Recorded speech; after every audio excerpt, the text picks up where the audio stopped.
Boys and girls, good morning. How are you? I hope you are fine. Welcome to today's lesson. And today I want us to visit a subject that we have neglected for long, and that is English. In English, we want to do what you call composition writing. I have prepared a few tips here on how to write composition, and I hope you will all enjoy. Welcome once again. I would like to begin by asking, how many storybooks have you read since the schools were closed? Do you read newspapers? Do you read magazines or articles? That question, you can answer it to yourself. Why did I say that? Because this one helps you on language mastery. And so you need to master language to be able to write well. And that's my advice now. If you have not, begin reading storybooks and newspapers and even other compositions. Now today, I want us to look on a few things that the examiner looks for in your composition. A few things.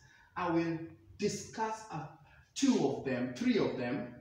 I think I'll discuss 3 of them, and the rest, because of time, we'll discuss later. We will talk about creativity later. We'll talk about originality later. But today, let us look on legibility, fluency, and accuracy.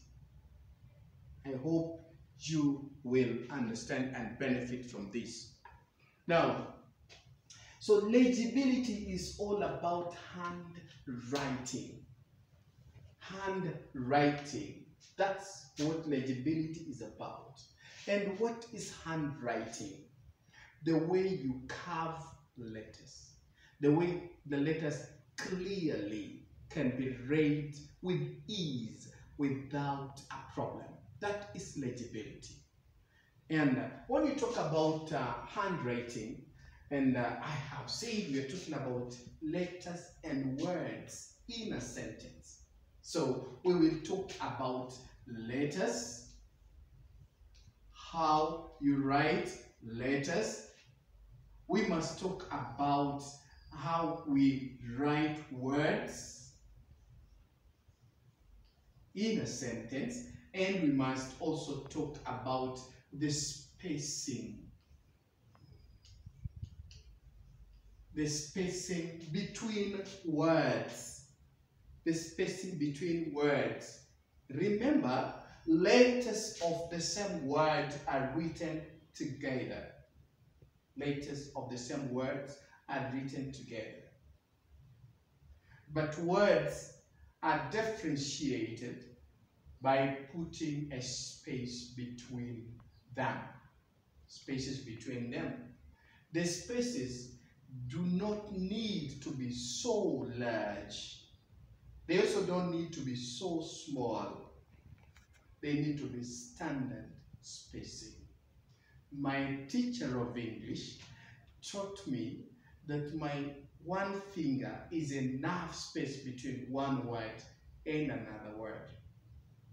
Now, if you now learn it and put it into practice, you will not need to put a finger to differentiate between one word and another word.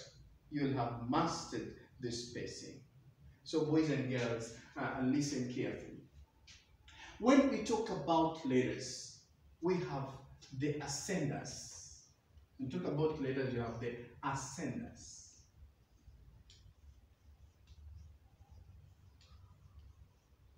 Ascenders are letters that go up. They have strokes. They have strokes like walking sticks.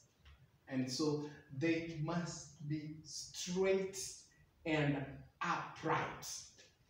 They must be straight and upright. Straight and upright. upright. The ascenders, they must not lean forward or backward.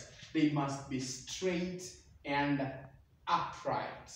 Now let's look at the examples of ascenders. The examples of ascenders. The first example is a bee. It has a walking stick and a ball facing forward. The second ascender is a D. You first of all write the ball and then the walking stick. That is the second ascender. Then we have F, small letter F. Remember you curve it, small letter F. That is an ascender. Then we have an H. This letter is called H, not H, but H.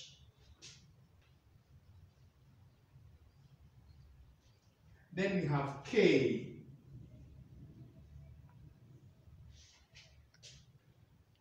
Then we have L.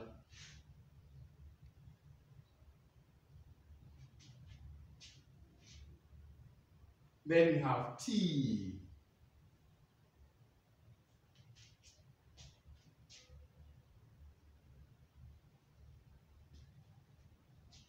Then those are the ascenders.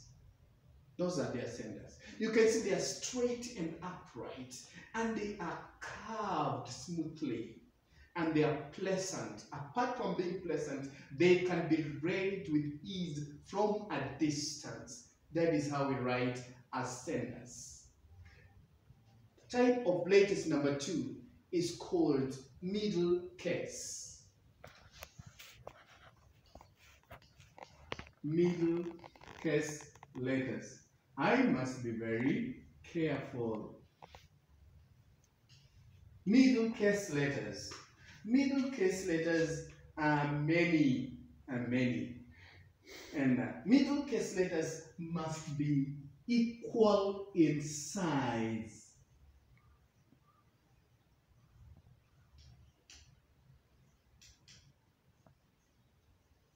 They must be equal in size or same in size. They must also be smoothly curved.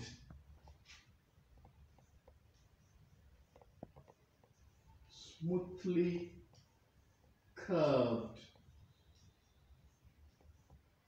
They must also be smoothly curved, apart from being straight and upright. They shouldn't be thin. A good size that can be read with ease. The examples are A, C, E, I,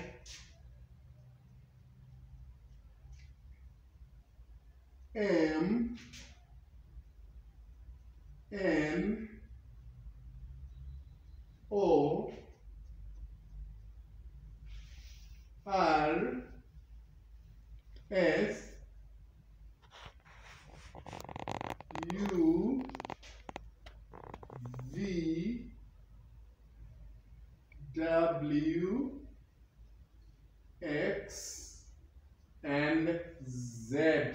These are the most in number.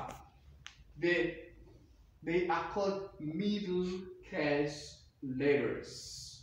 They must be same in size. Size in terms of height and breadth. Size, they should be similar in the way they are written. Smoothly curved, straight and upright. That is all about middle case letters. And the last one is called the descenders. The descenders.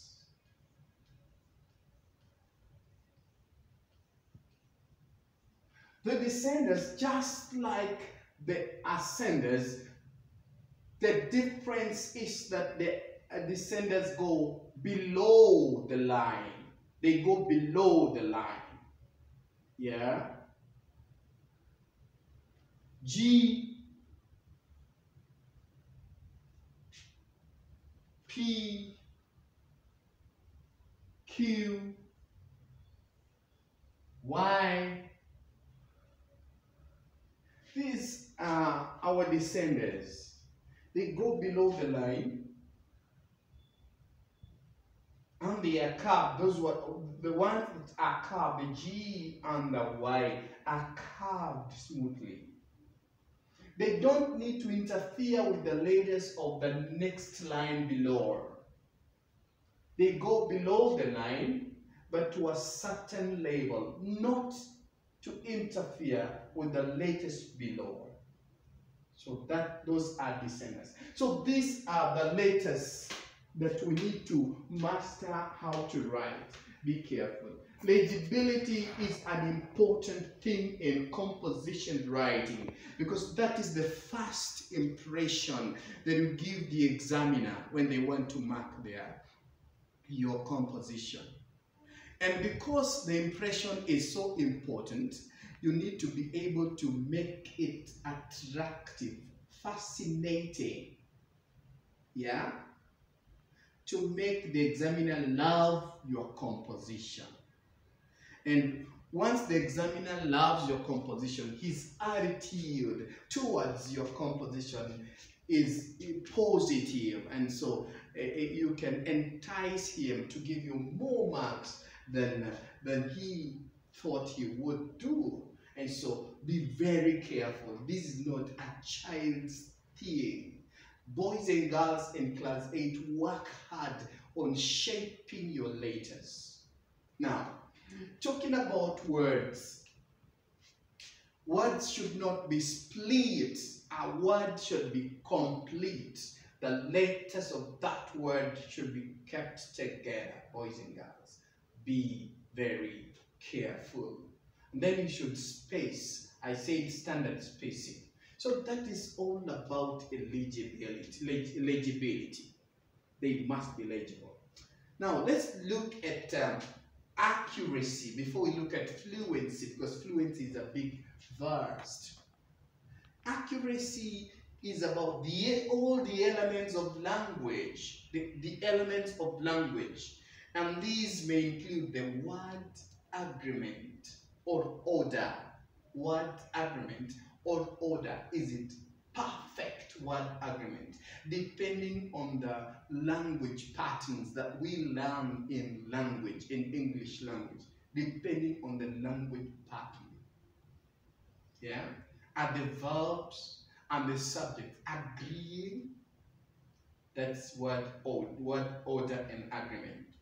Remember, the parts of speech have the way they are arranged in a sentence. So be very careful. Then, correct use of words. You must know the meaning of a word before you use it. This is where vocabulary comes in. That's where vocabulary comes in. That's where vocabulary comes in. Vocabulary comes in here. Correct use of words and the choice. Remember, words depend. They bring relevance. Relevance. Depending on the topic you're talking about. What are you writing about? Is it a wedding? The choice of words there should be bringing out the topic, or the wedding topic clearly. Choice of words. Very important. Don't mix vocabulary. Remember, vocabulary is not about big words. It's about the total amount of words used on a certain topic. Yeah. So if we are talking about an accident, we could see vocabulary like a mammoth crowd. We could see vocabulary like pool of blood. We could see a vocabulary like ambulance, the sirens, the policemen controlling the crowd. We could see cries, people crying. We could see first aid. Those are vocabulary about accident, for example. Vocabulary about inferno, we would think about thick fumes of smoke, yeah, raging fire, yes, frantic efforts of putting out the fire. You see that? The fire brigade, the firefighters, we would see that. And so vocabulary depends on the topic that you're talking about. And so, again, we're talking about accuracy. The accurate use of phrases and proverbs. The accurate use of phrases and proverbs. You don't just use any, you don't just plant or patch any phrase anyway. No, they have what they mean, and they have the reason why they are used. Then we have proper paragraphing. Not too large paragraphs, not too small paragraphs. Make sure that the paragraphs are elaborate. Paragraphs must be elaborate. Yeah? Now, let's look at fluency. When I reach at paragraphing, I think about fluency. And that is also known as sequence. What is fluency and what is sequence? This is the logical order of ideas. The logical order of ideas in a composition, a whole composition. Logical order of ideas. Very, very important. Do not mix ideas. Make sure the ideas are logically arranged, that each paragraph has its own idea. Avoid overlapping. Avoid overlapping. Let me write here. That one is so important. Boys and girls, avoid overlapping.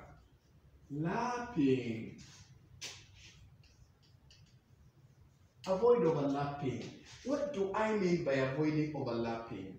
Now, like for example, in a wedding, let's take for example in a wedding ceremony, we cannot say the bride arrived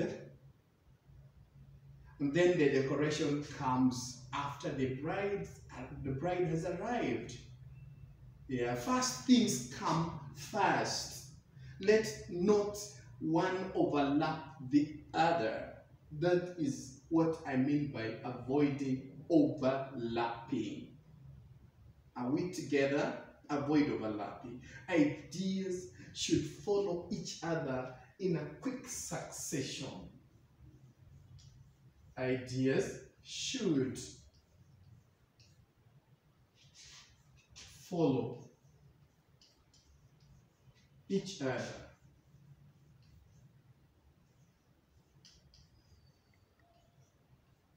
in a quick succession. Now listen to this. They should follow each other in a quick succession. And each idea should be developed well in an elaborate paragraph. Using, boys and girls, like before we have learned about a topic sentence. We've learned about supporting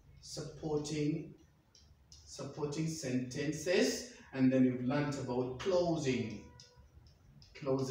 sentence. So these are the three types of sentences that should be in a paragraph. Every single paragraph should have three types. I've not said three sentences. I've said three types of sentences. The topic sentence is one. Supporting sentences are many.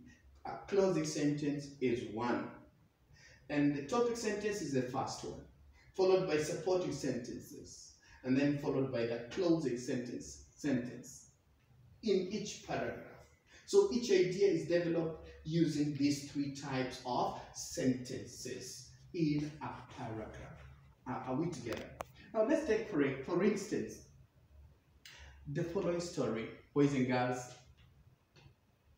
I woke up rather late. I rushed to the bathroom and had a cold shower.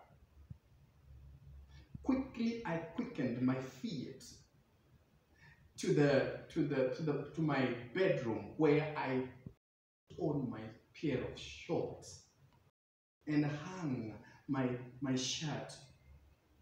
Quickly ran to the sitting room, mindless of the buttons.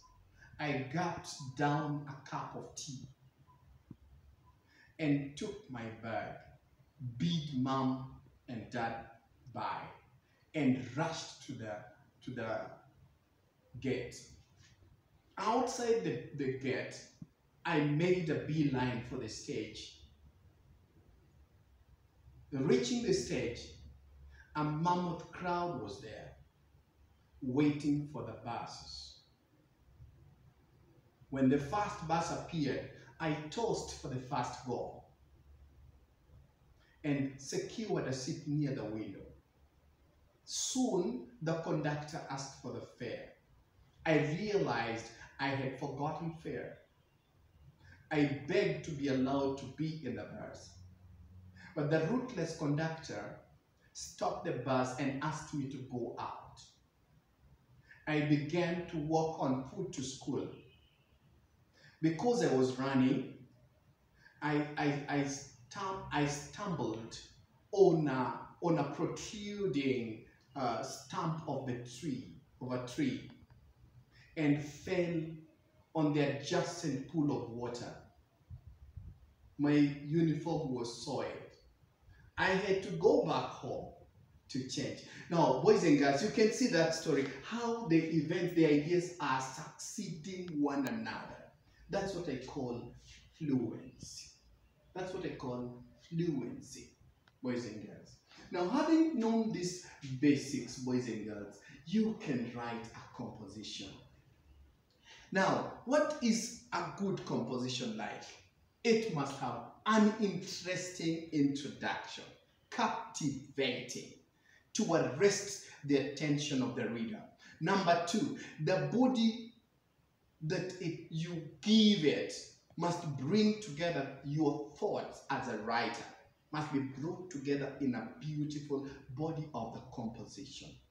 Then you have a conclusion that captures the lesson experienced in the whole story or the plot. A conclusion always gives the feelings of the writer about the story. More often, you've heard people saying that I will never forget that day. That's his feelings. Let's say, for example, you're writing about a wedding ceremony. You know you like that because there's food, there's dance.